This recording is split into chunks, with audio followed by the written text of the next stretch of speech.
don't know when y'all seen this, but I saw this probably this morning. Sham Sharania, great name, comes out with this article. There's currently a growing disconnect between Darvin Ham and Lakers locker room, stemming from disjointedness around rotation and adjustments. Story at The Atlantic on Lakers losers of 3 in a row, 9 of 12, and now under 500. This is from Lakers Central right here. There's currently a deepening disconnect between Darvin Ham and the Lakers locker room. 6 sources with direct, now mind you, let me read that again because I thought that was important. 6 sources with direct knowledge of the situation say, raising questions about the head coach's standing. The people spoke with The Atlantic on condition of anonymity so that they could speak freely on the matter. Those sources have described that the disjointedness between the coach and team have stemmed from the extreme rotation and starting lineup adjustments recently from Ham, leading to a fluctuating rhythm for several players across the roster. The Lakers championed their continuity all summer, including bringing back their top 5 scorers from the Western Conference Finals run: James, Davis, Reeves, Russell, and Hachimura, in that order. But more than a third of the way into the season, three of those players and the team's 3rd and 4th and 5th highest paid players in Russell, Hachimura, and Reeves, respectively, at that, were coming off the bench. Reeves has been coming off the bench most of the season, despite being touted by Ham as a future All-Star over the summer, and ranking 3rd on the team in scoring. Russell's role has shrunk since Las Vegas, and Hachimura's playing time vacillates on a nightly basis. The perspective from Davis and Reeves in comparison with Ham's highlight the discrepancy, gosh, trying to get me to read, between how the locker room feels about the team's current issues versus how Ham has cited injuries, schedule, and lineup changes amid the team's inconsistencies, particularly since the in-season tournament. I'm going to go ahead and let the Lakers guys do this. I do want to say, though, if I'm not mistaken, this is the first time in a couple years, probably since the LeBron era, that there has been this much consistency on the roster, right? In terms of what? In terms of like not making trade? Players returning on a year-in, year-out basis. Just off the top of your head, I can do more. The higher name, for a LeBron James team, I would say since 2017, maybe, yeah. Because 2018, going to 2018 is when he did the whole trade everybody thing. 2019, he went to the Lakers for the young core. They got hurt. Then 2020 got AD. 21, 21 we got rid of all Dennis Schroeder, Harold, Schroeder's Melo. Yeah, 16, so then 2 Russ years. Because 16, 17, what was the difference? Like playing different people, but they kept Mon, they kept Double T, they kept JR, they kept Richard. Yeah. Oh no, I'm just Lakers, just Lakers. Oh yeah, Lakers? definitely, yeah, because 2019, obviously they made moves. 2020 they made moves. 22, yeah, definitely this year. Yeah, 22 to 23, definitely. I'll let Damo hit the nastiest of gritties because while I have been on his side, he's been much louder than me on the situation. But let me just say this. I was never disagreeing with Damo at any point in time, and I hopefully nobody up here does disagree with what I'm about to say. But get him out of there. And I know this is going to sound like typical Lakers fan, but you fool, you've triggered my trap card. I am not one of these Lakers fans that's a hidden LeBron sexual. I'm not one of these Lakers fans that do the Anthony Davis has to take over. I'm a genuine Lakers fan who watches Lakers basketball. And when I tell you, we talk about Atlanta being a team, you could go look at the numbers or watch them play. The Lakers are low-key a team in the NBA. If you want numbers, okay, they're like bottom 10 in points. They're top 10 in blocks. About literally 10, mind you. Top 10 in assists, they're actually 9. In steals, they're 13. In rebounds, they're 15. In free throws, they're 19. They are literally either bad, okay, fringe top 10, or in between, depending on the stat. They are not excellent at anything, and they are not awful at anything. Except shooting threes. Except shooting the 3 ball, which is why we are actually sub 500 at this time of the video stream. Whatever the fuck, you know what I mean. But point is, this is just a NBA team in the West. But when you look at the roster, I'm sorry, I'm going to be that guy. We're not going to play stupid because it's fun to make fun of the Lakers. There's no way this roster's mid.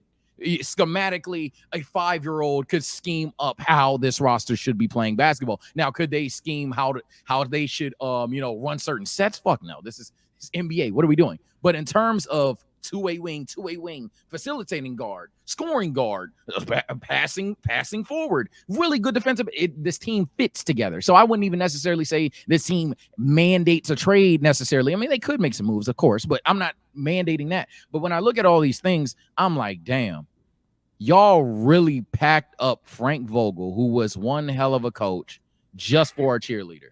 And again, if you're going to say typical Laker fan, go rewatch the film, buddy. I am not one of those. I've been saying getting rid of Frank Vogel was quite literally niggas wanting to be babied in the locker room.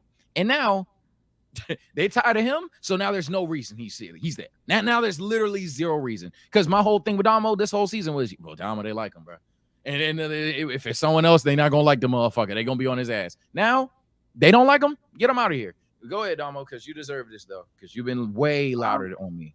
Really. I just want to say, before anything, there is 100% a possibility that you can look at what's going on with the Lakers.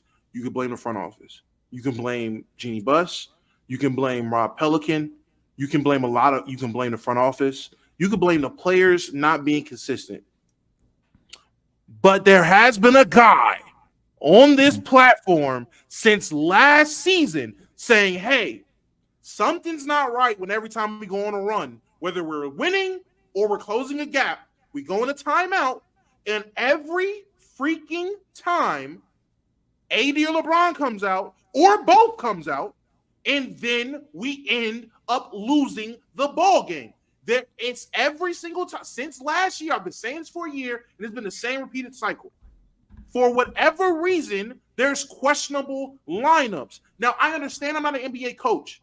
I understand I'm not in the NBA front office. But if I can sit back with my years of playing 2K and see, hey, this guy Cam Reddish can play defense. Hey, Rui is actually a basketball player. Why is he not getting consistent minutes, seeing how he just had a great run for us last year? Hey, Austin Reeves started off slow, but then caught fire. Why is he not getting consistent minutes? Hey, why is LeBron James on the court asking, why am I not playing point guard? Why are we in the season? Why are we on the court losing with LeBron James asking the coaches, why am I not playing point guard? Y'all know I can play point guard.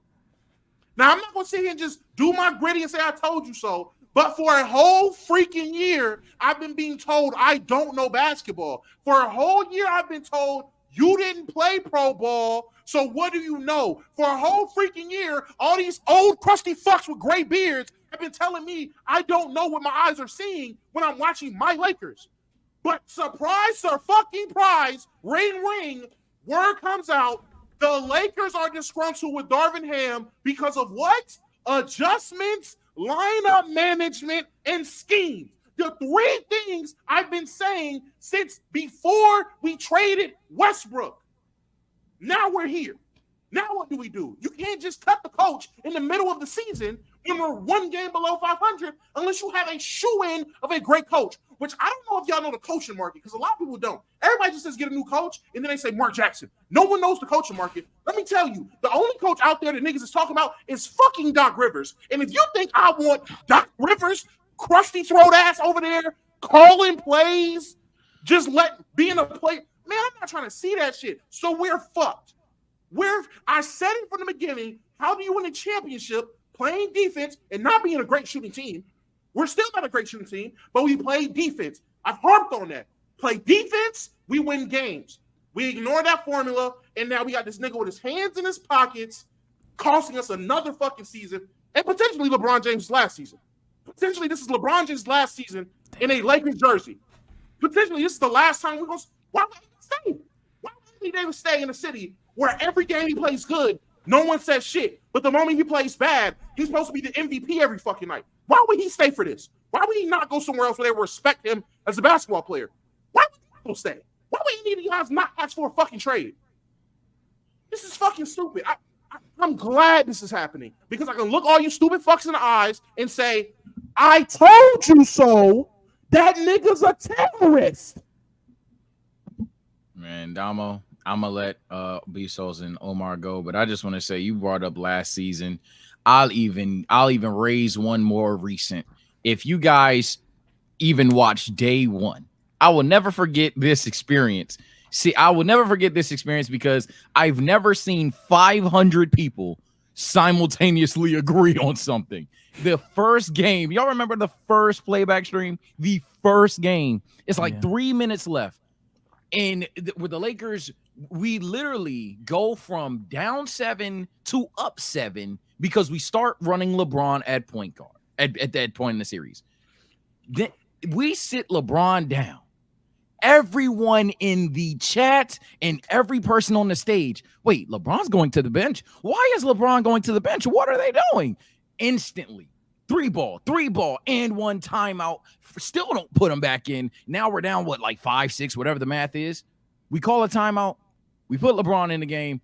We literally nullify the lead and go up 2. And it's just like, holy shit. It's just like, holy shit. Imagine playing him. But then the excuse was, what was it? Age? That's what it was. They were saying he's fucking old. Load managing him. But guess what? Guess what, Sage? Guess how many games he load managed this entire season? The first fucking game, and that was it. So whose decision was it to load manage LeBron?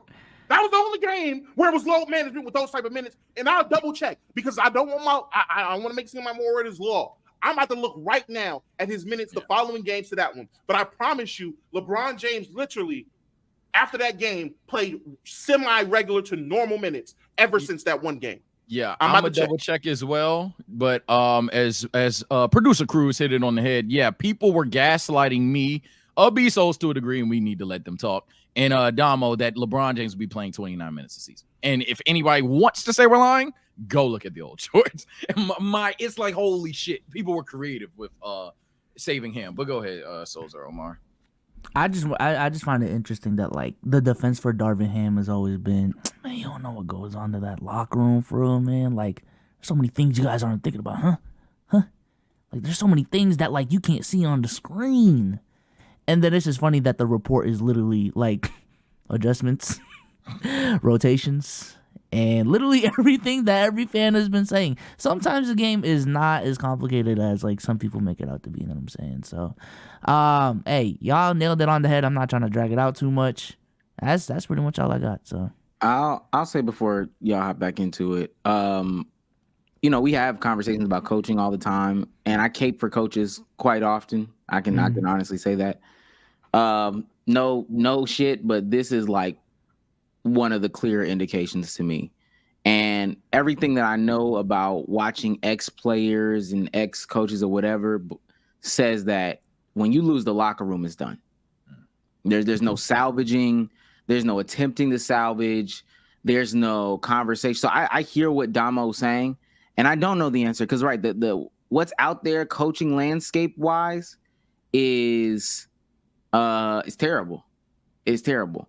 And it's also bad imagery, like Damo said, in the last final years of a LeBron James career, not contract, but career, to just go ahead and get rid of, the coach and then have the assistant coach. Because who is the assistant coach for the Lakers right now? It'll be Phil. All right. If to my knowledge, Phil who? Handy? Yeah, Phil Handy is they did like the Vegas odds for the next coach for the Lakers, and it'll be Phil Handy. Phil Handy is the guy that on that Lakers coaching staff that all the players trust, all the players love, and he's been there the longest out of everyone on the coaching staff. And I don't even think he's an actual assistant coach. I thought he was just a skills coach. Exactly. But that, again, the Vegas odds had him being the next Lakers coach. And personally, if it comes down to it, that is the lesser of all evils. That'll be like, well, shit, if it has to be somebody, I guess Phil, because the players like him, but it's still not a good thing. Can we LeBron a player coach, bro? Can we put some Pistons fans in charge so Monty Williams can be available, please? Like, can we put like a good 5 Pistons fans in coaches? Yeah, because man, we'll take Monty. I don't know, shit. We'll take Monty, dog. And I'm looking at it. Yeah, I mean, everybody else is like super new, but I will say like this. Damari Carroll. Imagine Damari Carroll. Yeah. D'Antoni, yo, Brown with D'Antoni might go Chris crazy. Gent. Hey, I just know you can't. I know you can't keep this going on. If 6 anonymous sources, and I'm just gonna go ahead and put a stamp on it. Those are players. Those are players talking. If 6 players are coming out anonymously saying, "Hey, this is how I feel," it's only gonna get worse. It's not gonna get better. It's gonna be overcorrections, harsh coaching. I saw this report. It's gonna be just an overcorrection either way. So there's no good that can come out of this. Yeah, this to me is a clear indication of though, like, hey, this is the coaching's fault. Like, it is what it is. Can you imagine all the guys you bring back and re-sign from last year on longer deals are all coming off the bench, and the starters are niggas you signed on 1-year deals? I think Taurean Prince is a 1-year deal guy. Cam Reddish is a 1-year deal guy. That right there screams, what the fuck are we doing? What was the point of bringing back Rui if you're not going to play him consistent? I seen this from the early on in the season with Rui's play time. I wouldn't check the LeBron thing. LeBron played 29 minutes game 1. He played 35, 39, 32, 42, 40, 35, 37, and he played 27 in the loss to Houston, which we lost by 34. So it was just, don't put him in garbage time. 36, 22 minutes in a win against Memphis where we went by 27. So it was garbage time. 35, 34, 39, 24 in a 32-point blowout against Utah, 36, 35. Like, literally, the only time he plays less than that again is when we're blowing teams out or getting blown out. So, again, this coach doesn't know what he's doing. Rui's minutes have been inconsistent. I will give him leeway in the slightest, the same way I give Monty leeway when Piston fans are going at him. We, early on in the season, cluster fucking injuries. Everybody, it seemed like everybody was hurt. We had a ton of injuries. Gabe Vincent's, I'm not going to get into Gabe Vincent, but Gabe Vincent hasn't even been available. He's not even available like that all season. He's been hurt. Rui's been in and out of the lineup. Vando came back later on, relatively not too long ago, so he's still getting the rust off. And at the end of the day, it's just Vando. He's out there to just play defense. Vando's a non afterthought on offense. So yeah. I can't sit here and just say it's 100% on Darvin Ham. It's not 100% on him. There is plenty of things you can point at to say, okay, this, and this. But the biggest reason, the biggest factor for the inconsistencies and why we're not that championship unit that we were in 2020 starts with the ball-headed nigga with the lump on his head, with his hands in his pockets when he needs to be calling the timeout. That is, he's the biggest reason in my opinion. I think for me, it's just the fact that, like, niggas will cape for him and he just be chatting. Remember the quote where he was like 80's gonna shoot 6 threes? Like, what? Yeah. like we forget some of the wild shit he says. Producer Cruz corrected me. It wasn't just the fans saying 29 minutes. He was saying 29 minutes. Yeah, top 10. Fuck it, you hate him. Top 15 player in LeBron James playing 29 minutes a game. Yep, that's facts. And not doing that. Like, we just be talking. We just dead ass just be talking. And I think the most damning part is he's in that search of trying to do something in an excellent manner, like how I was describing earlier, and nothing's working. Right now, I think he's on the hyper defensive thing. He's trying to go Vando, what is it? Vando, Prince, AD, Braun, and some other wing. I'm fucking blanking right now. Reddish? Yeah, Reddish. Thank you. Yeah, he's trying to go hyper defense at the starting lineup, but then quickly gonna realize that sometimes defense also means you put the ball in the basket versus giving up fast breaks. And if you put, 2 really bad shooters on the court and make LeBron James look like by far and away the best shot creator in terms of 3-point shots, not in general, because he probably is, but in 3-point shots, LeBron being by far and away the best creator, that's a problem. That's a fucking problem. Even if you wanted to go straight percentage, Prince, are you shitting me? So it's like, bro, I don't know what the fuck going on. I don't pull the I would do better card, but damn it, I ain't gonna lie. I'm running a good old 2K lineup, all right? Putting that nigga Braun at the 1 for sure. I'm putting another scorer out there because some of the scores we have on the team can play some defense. I know it's fun to make fun of 3 low. I know it's fun to say Austin Reeves is overrated, but I don't look at them as, oh my God, 40 points on his head. It can be serviceable, worst case, hidden. Like, goddamn, go out there, put some actual talent out there. Stop acting like Rui Hachimura doesn't exist when he bailed our asses out in the postseason, and ball the fuck up, bro. Oh man, it's frustrating. Yeah, you're right though, Damo. It's not all Ham's fault. There are some names on this team. My God, Gabe Vincent. That hey man, if they were hooping, well, we're good. If they just shot threes better, we're good. But there's some, even then, some of those names, like, what do I expect? Vando to hit his threes? Yeah. No. like, no, I'm not gonna be on Vando's head for hitting threes. Not asking Torian Prince to be 42% from three. So ultimately, this shit is ridiculous. Go ahead. Go to Demo. I just need to point out the inconsistency in the Sage. Why do we get Christian Wood? And it's not that Christian Wood's bad. It's not that he's bad. Nope. Christian Wood, this season, Christian Wood has looked better than he has worse, in my opinion, in the role he's given. I'm looking at Christian Wood this season. He hasn't been hurt. He has random DNPs on nights. He has nights where he's only getting 11 minutes, 14 minutes. There's a fucking game where he had 1 minute and 18 seconds in garbage time, 3 minutes and 30 seconds. And this is coming off of a game after he didn't play. And before that, he played 30 minutes and 21 minutes. Before that, he didn't play. And before that, he had 8 minutes. Before that, he didn't play. Before that, he had 11 minutes.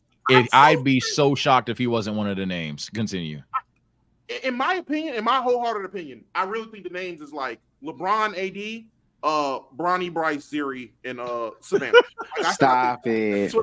I think D'Lo. I think D'Lo is one of those names.